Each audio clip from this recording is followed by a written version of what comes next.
because they were bypassing me selling parts direct to Kroger's. Or they would sell a whole unit to Kroger's, okay? Well, that wasn't supposed to have been so. I was supposed to sell it, and I was supposed to get the deal, you know. Right. So they were bypassing me. So this guy Green from Minneapolis, the president of the Thermo King Corporation, you know, I call him up and tell him, hey, it's not right. You know, I said, hey, I got a big inventory here, you know. I says, that's what I'm here for. I said, who do you think takes care of your headaches, you know? I says, when these guys come through from Omaha and they got a load of beef, I said, where do they go? They come to me. They got problems, right?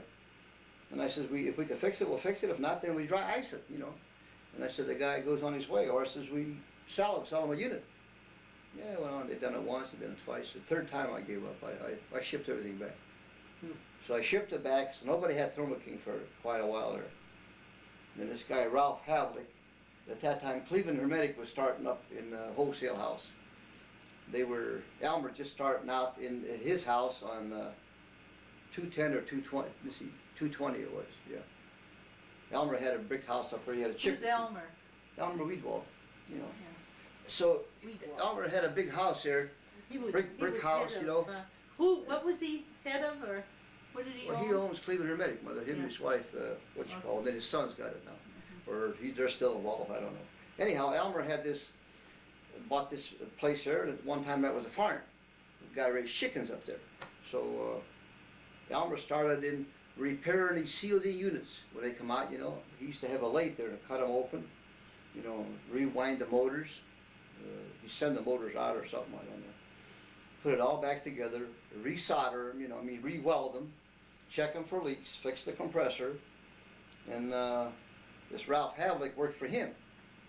So Ralph seen it that it's going to disappear on him, that he wasn't going to have all that work. See, so he come down one day. We were talking over coffee, and Ralph was doing house stuff, and he says, you know, he says, we don't know what the hell to get into, you know. So I said, hey, Ralph, I says, Thermo King's open here in town. I said, you know, I said, why don't you get a hold of this guy? I gave him the number of the guy.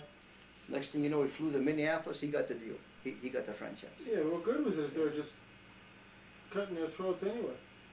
So he took it, and he messed around with it for a while.